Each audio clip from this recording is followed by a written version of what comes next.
Hi, we will talk about how work pressures impact relationships in our lives.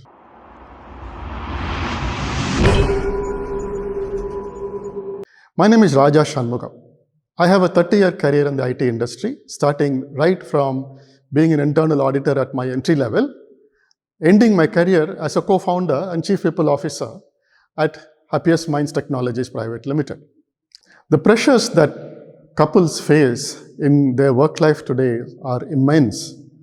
Competition, financial problems, not knowing whether you will have a job tomorrow or not, supervisory issues, long work hours, intense customer pressure. There's so much to deal with today when you're working in any industry in the world today.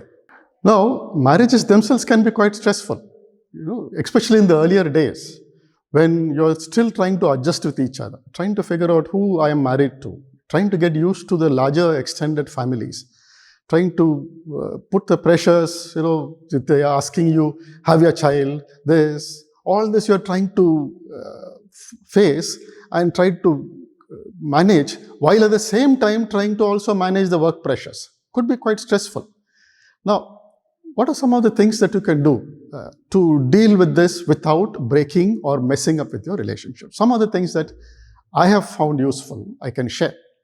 Number one thing is try to find something that you can do together at home so you can, in a way, come close to each other. For example, when we got married, both me and my spouse, we didn't know how to cook.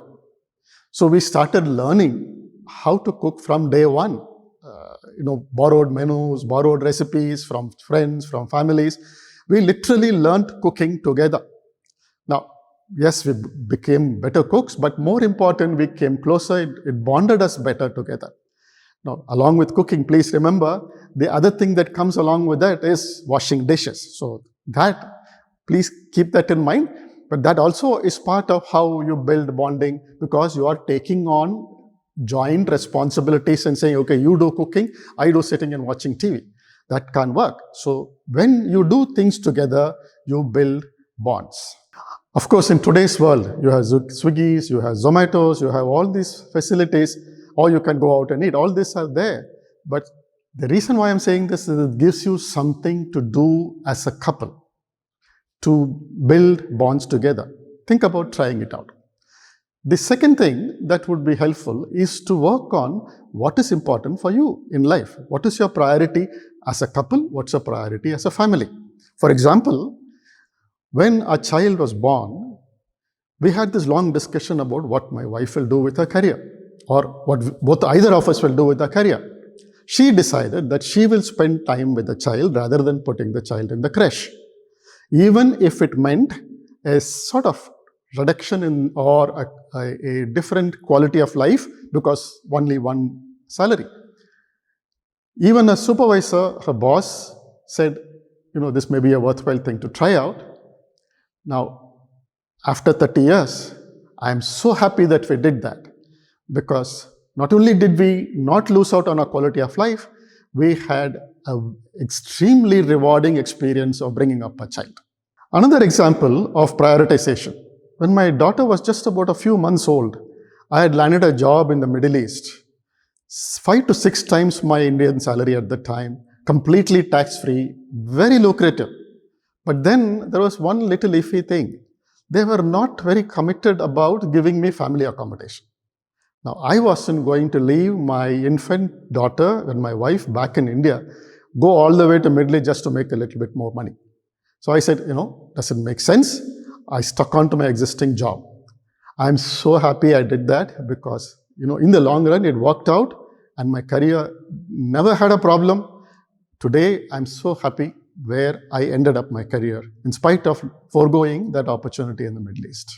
So my own personal experience gives me strong reasons to believe that as long as you make the right set of priorities, whatever it is, together and stick to it in a long term, things will turn out well for us as families in the long run. Now, I've been a counselor for the last 18 years now in Bangalore. Even there, I've rarely come across a client who has come or who has had relationship problems because we are not earning enough money. Almost always the discussion has been, I wish he could spend a little bit more time with me. I wish he could spend a little bit more time and space with me and my children rather than chasing behind this job, this career, and trying to get money. I would rather make do with what we have than lose out on this relationship and the ability to stay together. Now, these are my personal experiences. They may not directly apply to you. You may have different perspectives about what your financial goals are, what your career goals are, what your gender roles are, how you want to lead your life. Perfectly fine.